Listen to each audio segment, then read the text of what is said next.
جب رزق تنگ ہونے لگے صدقہ دے کے رب سے کاروبار کر لو، صدقے سے تمہارے رزق میں اضافہ ہوگا۔ یہ رب کا وعدہ ہے اور اللہ کے وعدے جھوٹے نہیں ہو سکتے۔ رزق کی برکت کا ایک اور بہت بڑا ذریعہ النکاح ہے۔ فرمایا اگر تم نکاح کرو گے، تم فقیر ہو وہ تمہیں غنی کر دے گا۔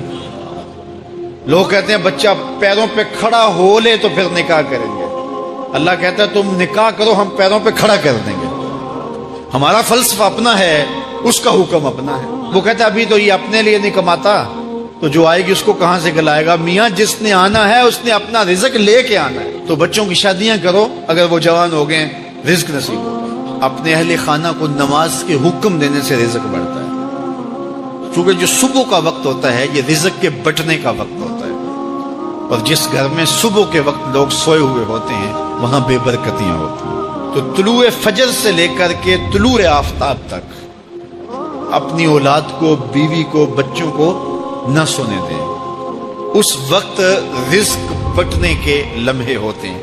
کثیر دعائیں مانگیں، تلاوت کلام مجید پڑھیں، اور نماز فجر مرد حضرات مسجدوں میں جا کے باجماعت ادا کریں، اور گھروں میں جو ہے وہ بیٹیاں بہنیں مصلے بچھا لیں، تو اللہ کی رحمتوں کا نزول ہوگا۔ اب ایک حدیث میں رزق کے اضافے کا ایک اور نسخہ ارشاد کیا گیا۔ میرے حضور نے فرمایا جو شخص یہ چاہتا ہے کہ اس کے رزق میں برکتیں ہو اور اس کی عمر میں اضافہ ہو، تو وہ اپنے رشتہ داروں کے ساتھ سلوک اچھا کرے۔ رشتہ داروں کے ساتھ اگر اچھا سلوک کرو گے تو پھر تمہارے رزق میں برکت ہو۔ غریب ہیں تو ان کی مدد کرو، ان کی بیٹیوں کی شادیاں اپنے ذمے لے لو اگر اللہ نے آپ کو وسعت دی ہے، ان کی پریشانیاں بانٹ لو، ان کا قرضہ ہے تو اتارنے کی کوشش کرو، ان کو مشکلات سے نکالنے کی کوشش کرو۔ تم ان کو مشکلات سے نکالو گے، اللہ تمہیں مشکلوں سے نکالے گا۔ تمہارے رزق میں بھی برکتیں ہوگی اور تمہارے مال میں بھی برکتیں ہوں۔ فرمایا بہتر صدقہ وہ ہے جو ناراض غریب رشتہ دار کو دیا جائے۔ اگر وہ پھنس گیا ہے، مجبور ہے، ناراض ہے، تو اس کو اگر دیں گے تمہارا نفس اس میں شامل نہیں ہوگا، تو یہ افضل صدقہ ہے جو ہر صورت میں قبول ہی قبول ہے۔ رزق کے اضافے کا ایک اور سبب الاحسان الی الضعفاء، جو کمزور لوگ ہیں ان کے ساتھ اس نے سلوک کرنا۔ الانفاق علی طلبۃ العلم، طالب علموں پہ خرچ کرنا، یہ بھی رزق میں اضافے کا سبب اور ذریعہ ہے۔ وہ حضرت بابا فرید نے کہا نا چھٹا رکن دین کا روٹی ہے۔ گھر میں کچھ نہ ہو تو پھر نہ نماز اور نہ ہی دیگر امور کی لذت آتی ہے، تو یہ رزق فراواں اور وسیع اور مبارک نصیب کرتے اللہ۔ تو اس کے لیے ایک اور وظیفہ میں دیتا ہوں، اور وہ یہ کہ مغرب کے بعد 21 مرتبہ سورۃ الکوثر پڑھ لیں، کثرت ہو جائے گی انشاءاللہ۔ اول خدوشی پڑھ لیں، 5-7 منٹ لگتے ہوں گے، تو سورہ کوثر 21 مرتبہ روزانہ مغرب کی نماز کے بعد پڑھیں۔ اور اگر بہت زیادہ مسائل ہیں تو ہر نماز کے بعد پڑھ لیں، تو انشاءاللہ آپ دیکھیں گے کہ گھر میں برکتیں اترتی محسوس ہوں گی، انوار کا نزول ہوتے محسوس کریں گے۔ تو یہ وہ رزق کے اسباب ہیں، اگر ہم اختیار کر لیں تو ہم اللہ کی خاص رحمتوں کے حقدار ہوں گے۔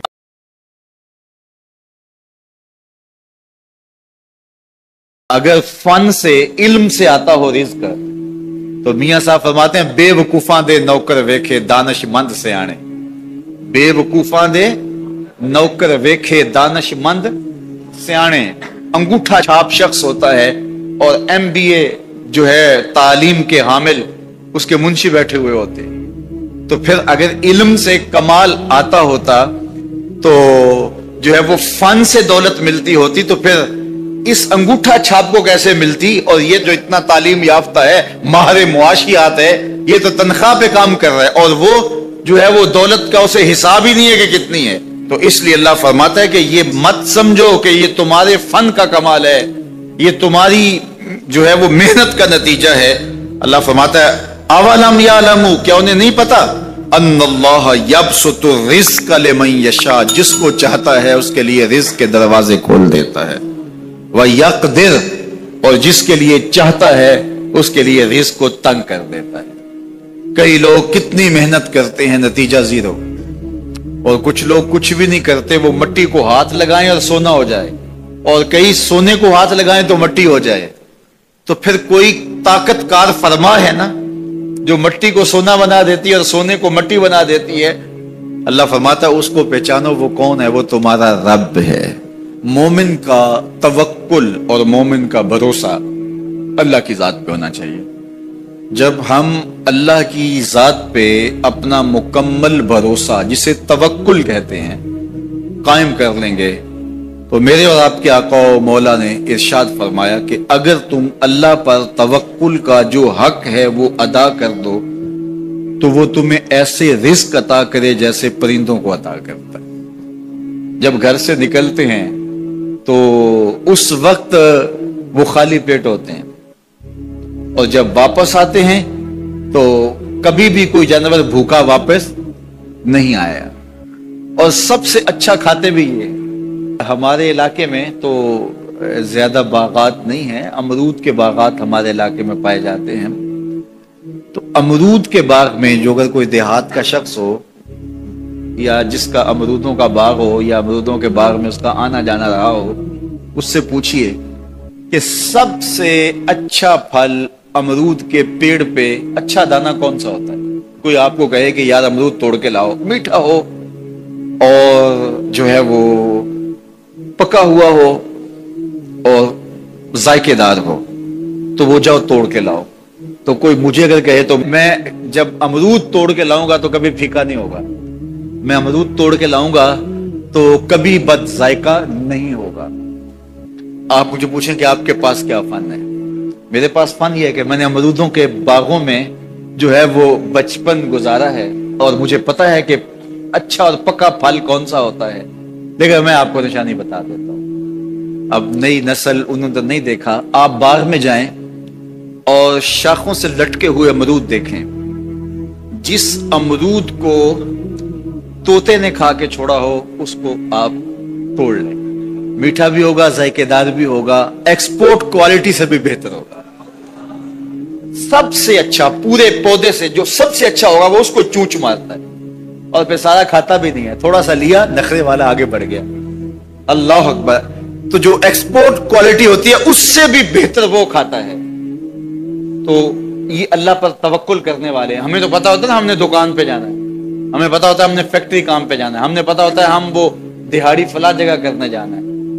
انہوں نے کہیں ان کا کوئی ایسا ٹھیا نہیں ہوتا کہ وہاں جانا ہے. بن توکل پنچھی اڑ دے، بن توکل پنچھی اڑ دے، خرچ نہ پلے زیرا ہو. خرچ نہ پلے، کوئی راس المال بھی نہیں ہوتا کہ یہ لگائیں گے پھر اس پہ اتنے پیسے آئیں گے، اصل ہمارے ہوں گے، اتنا نفع ہوگا، ایسا نہیں ہے. گھر سے نکلتے ہیں تو خالی پیٹ ہوتے ہیں اور جب واپس آتے ہیں تو پیٹ بھرے ہوئے ہوتے ہیں. میرے اور آپ کے آقا و مولا نے کہا مجھے پورا یقین ہے اس پہ اور آپ کو بھی پورا یقین ہونا چاہیے، انشاءاللہ ہوگا، کہ میرے حضور نے فرمایا کہ اللہ پر جو توکل ہے وہ حق ادا کرو، پھر وہ تمہیں ایسے رزق دے گا جیسے پرندوں کو دیتا ہے. تمہیں پرندوں کو دیتا ہے ایکسپورٹ کوالٹی. من کان للہ کان اللہ لہو. فرمایا تم اس کے ہو جاؤ وہ تمہارا ہو جائے گا. اللہ نے تمہیں پیسے دیے ہیں، نئی گاڑی تم نے خریدی ہے، چھوٹے بچے کا جوتا کیوں باندھ دیا آگے تم نے؟ جوتا باندھنے سے اگر یہ ایکسیڈنٹ سے، حادثے سے گاڑی بچ سکتی ہوتی ہے تو پھر پاکستان کے جتنے پی آئی اے کے جہاز ہیں سب پر باندھ دینا چاہیے، سب پہ جوتے لٹکے ہوئے. عجیب تم نے فلسفہ تراشا. کسی نے جو ہے وہ کالی رنگ کی پٹی باندھ دی نیچے جس سے اس کو نظر نہیں لگے گی. گھوڑے کے پاؤں کے نیچے جو کھری لگی ہوئی ہوتی ہے کچھ لوگوں نے اپنے گھروں میں وہ باندھی ہوئی ہوتی ہے کہ اس سے ہمارے گھر کے اندر کوئی مصیبت نہیں آئے گی، کوئی تکلیف نہیں آئے گی. کسی نے ہنڈیا اپنے گھر کے اوپر الٹی رکھی ہوئی ہوتی ہے، یہ ہنڈیا بچا لے گی. اور میاں ہنڈیا کیا بچائے گی تمہیں؟ اللہ کے قہر سے کچھ نہیں بچا سکتا. جب تمہارے اوپر کوئی مصیبت نازل ہونی ہے تو کچھ نہیں بچا سکتا. اگر بچنا چاہتے ہو تو پھر اللہ سے استغفار کرو، اللہ تعالیٰ کی تسبیح کرو، اللہ کی تحلیل کرو، میرے حضور پہ درود پڑھو، پھر دیکھنا کہ مصیبتیں ٹلتی ہیں یا نہیں ٹلتی. تو یہ خام خواہ کے رکیے اور یہ عامل لوگ جو ہیں ان کا تو کام ہی یہی ہے. ان کا کام چلتا ہے لوگ ذوف الاعتقادی میں مبتلا رہے ہیں اور یہ کہہ دیتے ہیں کہ آپ کے خاندان میں ایک منحوس عورت ہے، یہ اس کا کیا ہوا ہے، تو کوئی نہ کوئی منحوس تو پہلے ہی انہوں نے طے کر رکھی ہوتی ہے، فوراً ذہن وہاں جا کلک ہو جاتا ہے. اس کا نون سے نام شروع ہوتا ہے، اس کا کاف سے نام شروع ہوتا ہے، اس کا جیم سے نام شروع ہوتا ہے، تو پورے خاندان میں کسی کا نام کاف، نون یا جیم سے تو شروع ہوتا ہی ہوگا، یا دوستوں میں، تو فوراً ذہن جو ہے ادھر منتقل ہو گیا۔ اب یہ بابا جی نے بتا دیا ہے، ہاں ہاں ہاں اس نے یہ بات کی تھی، کچھ باتیں یاد آنے لگی، اس کاف سے شروع ہونے والے نام کے ساتھ نفرت پیدا ہو گئی۔ اس بابے نے نفرت کا کاروبار کیا، اس نے تو 100 روپے 200 روپے لے لیے، لیکن دو انسانوں کے اندر نفرت ڈال دی۔ اس کا گریبان کل قیامت کے دن پکڑا جائے گا۔ ان ملنگوں کے پاس، ان ذوف الاعتقادی کو پھیلانے والوں کے پاس کبھی نہ جاؤ۔ تمہیں مصیبت پڑی ہے، تمہیں لگ رہا ہے کہ شاید میرے اوپر جادو ہے، تو پڑھو نا سورہ بقرہ، جادو جڑ سے اکھڑ جائے گا۔ 40 دن اپنے گھر میں سورہ بقرہ پڑھو، برکت ہوگی۔ کہتے ہیں مولوی صاحب 40 دن تو نہیں پڑھی جا سکتی، 2.5 پارے، ہمیں کوئی تعویذ ہی کرتے ہیں، ہم شارٹ کٹ چاہتے ہیں نا، روزانہ صبح 2.5 پارے سورہ بقرہ پڑھے، یہ تو ہم سے نہیں پڑھی جائے گی، تو آپ کوئی تعویذ ہی لکھتے ہیں۔ کاروبار میں برکت نہیں، میں کہتا ہوں پڑھو نا سورہ واقعہ، 3 رکوع ہیں، برکت ہوگی، ہم کہتے ہیں ہمیں تعویذ ملنا چاہیے، بس وہ ہم گلے میں رکھ دیں، بٹوے میں رکھ لیں، پرس میں رکھ لیں، اور ہمارا کام ہو جائے، ہمیں کچھ بھی نہ پڑھنا پڑے، ہمیں وضو تک نہ کرنا پڑے، نماز نہ پڑھنی پڑے، اور برکت ہو جائے۔ ایسے برکت تو نہیں آتی۔ اس لیے چھوڑو ان کی جان، آؤ قرآن مجید پہ آؤ، آؤ سجدوں پہ آؤ، آؤ دعاؤں پہ آؤ۔ سحری کے وقت اس کی رحمتیں آواز دے رہی ہوتی ہیں، حل من مسترزقن، ہے کوئی رزق مانگنے والا، اور تم اس وقت سوئے ہوئے سارے دن ٹھوکریں کھاتے ہو۔ آؤ نہ اس وقت جھولی پھیلا کے، ہاتھ پھیلا کے کہو مالک تو جھولیاں بھر دے۔ تو پھر دیکھنا، میرا بیٹا سالم مشرکین کی قید میں ہے اور میں فاقوں کی حالت میں ہوں، تو فرمایا آل محمد کے پاس ایک سیر جو ہیں، بس اس کے علاوہ ہمارے پاس بھی کھانے کے لیے دنیاوی اسباب نہیں ہیں۔ کہا صبر کرو اور اللہ سے ڈرو، اور لا حول ولا قوت الا باللہ کثرت کے ساتھ پڑھو۔ یہ ایسا وظیفہ ہے، ایک حدیث پاک میں آتا ہے کہ یہ 99 بیماریوں کا علاج ہے، اس میں سب سے کم درجے کی بیماری ہم اور غم ہے، یہ دکھوں کا مداوع ہے، مشکلات کا علاج ہے، اور یہ وظیفہ میرے حضور نے بتایا۔ حضرت ابو ذر غفاری رضی اللہ تعالیٰ عنہ کو حضور نے 5 چیزیں بتائی تھی، ان میں سے 5ویں چیز یہ تھی کہ ابو ذر کثرت کے ساتھ لا حول ولا قوت الا باللہ پڑھا کرو۔ فرمایا عرش الہی کے نیچے ایک خاص خزانہ ہے، یہ وظیفہ وہاں سے آیا ہے، یہ زندگی میں معمول بنا لو، جب پھنس جاؤ، مشکلات میں آ جاؤ تو لا حول ولا قوت الا باللہ پڑھو، اللہ راستے کھولے گا۔ تو حضور نے 3 چیزیں فرمائی، اللہ سے ڈرو، صبر کرو، اور کثرت کے ساتھ لا حول ولا قوت الا باللہ پڑھو۔ وہ فرماتے ہیں کہ میں یہ عمل شروع کیا، ابھی گھر میں بیٹھا ہی تھا کہ دروازے پہ دستک ہوئی، تو میں اٹھا کہ دروازہ کھولوں دیکھوں کہ کون ہے، تو دروازہ کھولا، دیکھا میرا بیٹا کھڑا ہے اور اس کے پیچھے 100 اونٹ کھڑے ہیں۔ تو میں نے کہا کہ تم اور یہ اونٹ؟ کہا مجھے موقع لگ گیا، میں ان کی قید سے بھاگ آیا۔ وَيَرْزُقْهُ مِنْ حَيْثُ لَا يَحْتَسِبُ، وہ تمہیں وہاں سے رزق دے گا جہاں سے تمہیں گمان بھی نہیں۔ اس کے ہو کے تو دیکھو، اللہ اکبر، اللہ کے ہو جاؤ تو پھر وہ تمہاری ضرورتوں کا کفیل ہو جائے۔ فرمایا حضرت عبداللہ ابن مسعود رضی اللہ تعالیٰ عنہ نے کہ کسی شخص کو فقر و فاقہ آ جائے تو وہ لوگوں کو بتائے کہ میں آج کل بڑے مشکل حالات میں ہوں، ہر وقت لوگوں کو بتاتا رہے، تو اس کی مشکل بڑھے گی، اس کی مشکلیں آسان نہیں ہوں گی اس طرح۔ اور اگر وہ اپنی اس مشکل کو کسی سے شیئر نہ کرے بلکہ مصلی بچھا کے اپنے رب سے کہے کہ مالک فقر و فاقہ آ گیا ہے اور اس کا علاج تیرے پاس ہے، اس مرض کا مداوع تیرے پاس ہے۔ حضرت عبداللہ ابن مسعود فرماتے ہیں کہ رسول کریم نے فرمایا جلد یا بدیر اللہ اس کو مالا مال فرما دے۔ یہ بھی کبھی کر کے دیکھو، مشکل آ جائے، فاقہ آ جائے۔ اور قرآن مجید کا دل سورہ یاسین ہے، جس نے 1 مرتبہ سورہ یاسین کی تلاوت کی، اللہ 10 مرتبہ قرآن پڑھنے کا ثواب عطا کرے۔ اور کتنا بڑا اجر ہے، آپ 1 سال میں بھی شاید 10 قرآن مجید نہ ختم کر سکے، اور سورہ یاسین پڑھیں تو 10 مرتبہ قرآن مجید پڑھنے کا ثواب نصیب ہوگا۔ تو اپنی صبح کا آغاز سورہ یاسین سے کیا کریں، نماز فجر کے بعد اشراق تک سورہ یاسین پڑھ لیا کریں۔ سورہ یاسین اگر آپ پڑھ کے اپنے دن کا آغاز کرتے ہیں، آپ کا سارا دن خیر سے گزرے گا۔ اس دن اگر کاروبار کریں گے تو برکت ہوگی، اس دن بہت ساری بیماریوں سے، آفات و بلیات ارضیہ و سماویہ سے بچے رہیں گے، لوگوں کے شر سے، حادثات سے محفوظ رہیں گے۔ میرے حضور نے ارشاد فرمایا، قرآن مجید میں ایک سورت ہے جس کی 30 آیات ہیں، اگر کوئی شخص اس کی تلاوت کرتا ہے تو وہ سورت پڑھنے والے کی شفاعت کرتی ہے، اور اتنی بار شفاعت کرتی ہے کہ اس کو بخشوا کے چھوڑتی ہے۔ وہ سورت کون سی ہے؟ وَهِيَ تَبَارَكَ الَّذِي بِيَدِهِ الْمُلْكُ، یہ سورۃ الملک ہے، 30 آیتیں ہیں۔ جو شخص اس کی تلاوت کرے، یہ اتنی بار سفارش اللہ کی بارگاہ میں کرتی ہے کہ اپنے پڑھنے والے کو بخشوا کے چھوڑتی ہے۔ تو اپنے دن کا آغاز سورہ یاسین سے کریں اور اپنی شب کا آغاز سورہ ملک سے کریں۔ سونے سے پہلے سورہ ملک کی تلاوت ضرور کر لیں، انشاءاللہ اس سے رات برکت سے گزرے گی۔ جس نے ایک دن میں 100 مرتبہ سبحان اللہ و بحمدہ پڑھا، کتنی مرتبہ؟ 100 مرتبہ کیا پڑھا؟ سبحان اللہ و بحمدہ، فرمایا کہ اس کے گناہ سمندر کی جھاگ کے برابر بھی ہوں تو اللہ معاف فرما دے گا۔ تو یہ اپنے وظائف میں شامل کر لیجئے، سبحان اللہ و بحمدہ۔ اور حدیث بخاری ہے کہ 2 کلمے ایسے ہیں جو اللہ کو محبوب ہیں اور زبان پر مشکل نہیں، زبان پر بڑے آسان ہیں، اور جب میزان پہ رکھے جائیں گے تو پلڑے کو جھکا دیں گے، بڑے بھاری ہیں میزان پہ۔ وہ 2 کلمے یہی ہیں، سبحان اللہ و بحمدہ، سبحان اللہ العظیم۔ تو اگر اس کو 100 مرتبہ روزانہ پڑھے تو سمندر کی جھاگ کے برابر بھی گناہ ہو تو اللہ معاف فرما دیتا ہے۔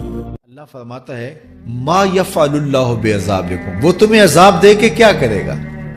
ذرا لہجہ دیکھیے، ذرا انداز، ما یفعل اللہ بعذابکم، وہ تمہیں عذاب دے کے کیا کرے گا؟ تم اس کی مخلوق ہو، اپنے دستے قدرت سے اس نے تمہیں بنایا ہے، تو وہ تمہیں عذاب دے کے کیا کرے گا؟ اس کی ضرورت نہیں ہے کہ تمہیں عذاب دے، نہ اس کی چاہت ہے کہ تمہیں عذاب دے، کوئی خود چھلانگے لگائے تو اس کی مرضی۔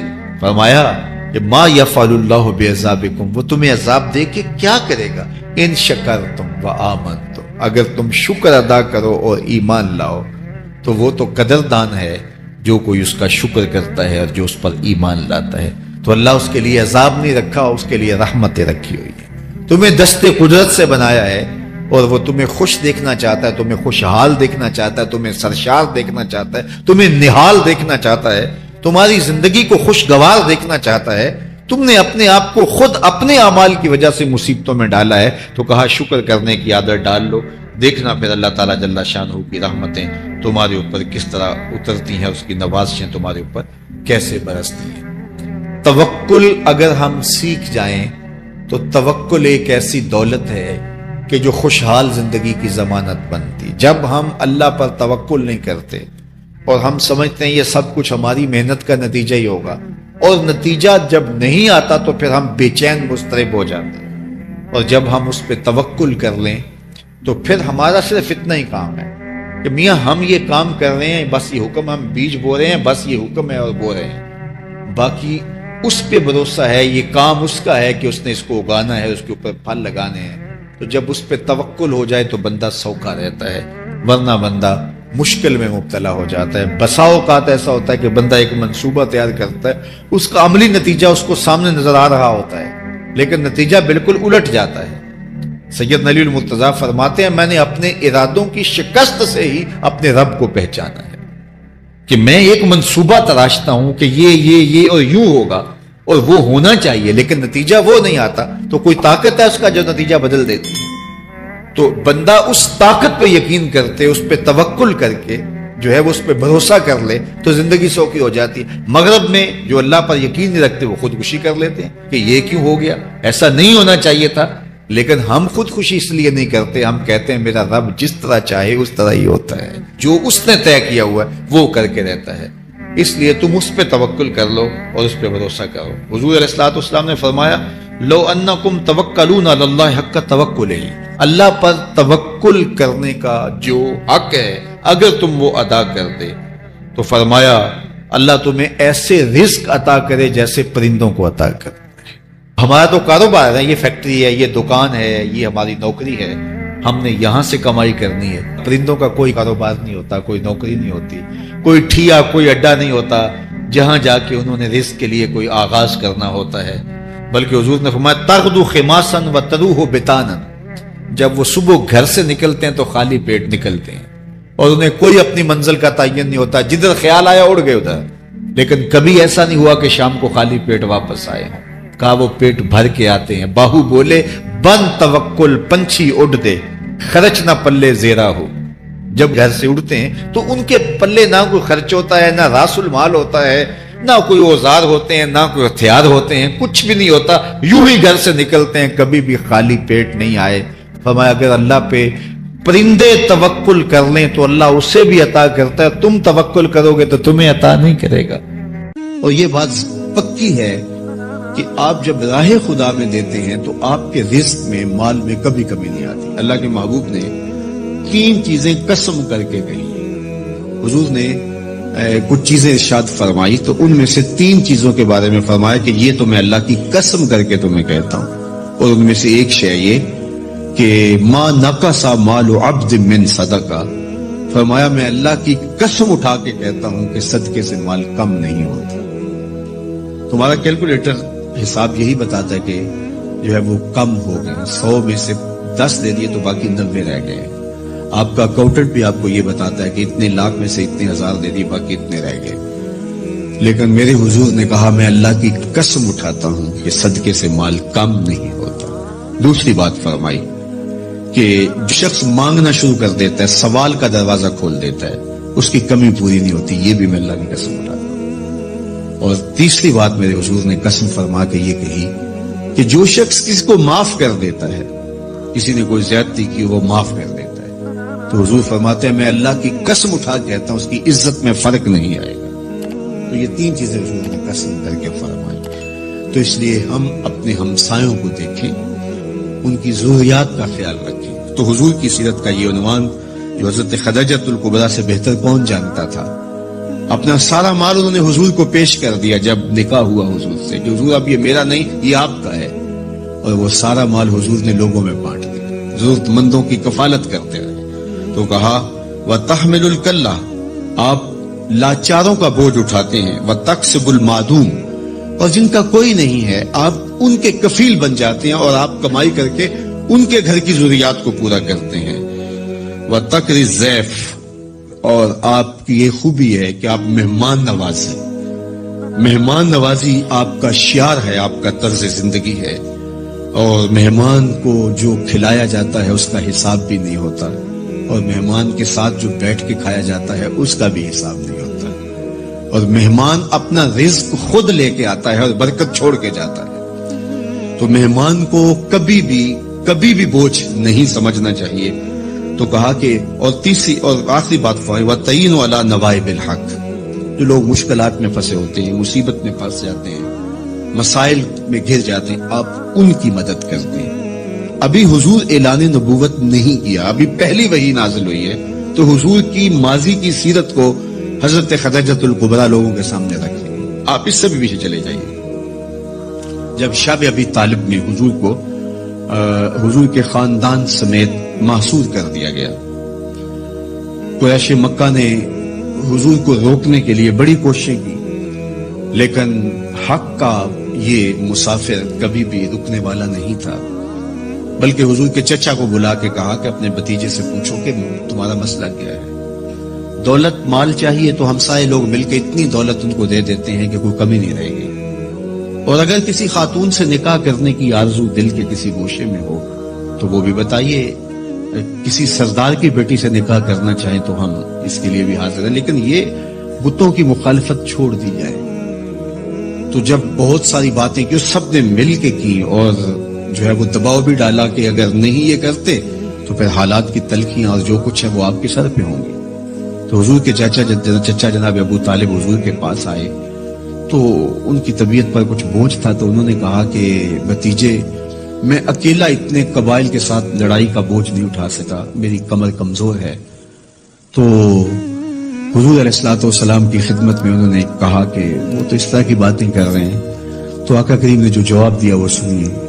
آپ نے فرمایا یا امی لو وضع الشمس فی یمینی والقمر علی یساری، اگر وہ سورج میرے دائیں ہاتھ میں رکھ دیں اور چاند کو لا کے میرے بائیں ہاتھ میں رکھ دیں اور دنیا بھر کے خزانے میرے قدموں میں ڈھیر کر دیں، میں کبھی بھی حق کو باطل اور باطل کو حق نہیں کہہ سکتا۔